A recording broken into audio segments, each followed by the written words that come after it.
So I think fees have been at the top of mind of people in my industry, financial advisors, and obviously it's come to top of mind for individual investors who financial advisors are interacting with on a day-to-day basis.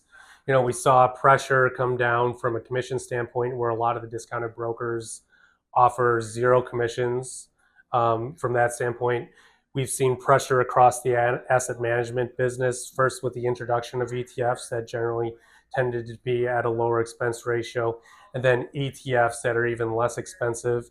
You even have some discounted brokers that are offering zero expense ratio mutual funds that are out there, and Invesco is no different. Uh, we have ETFs that are the expense ratio on them are just a few basis points as well, giving you broad bulk beta exposure. Now, with all that being said, I think it comes down to the question of value.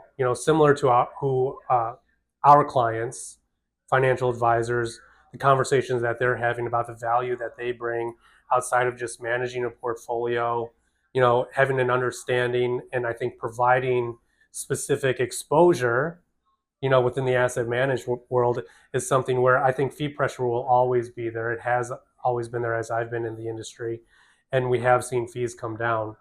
But are we going to a world where expense ratios will all be zero? I don't think so.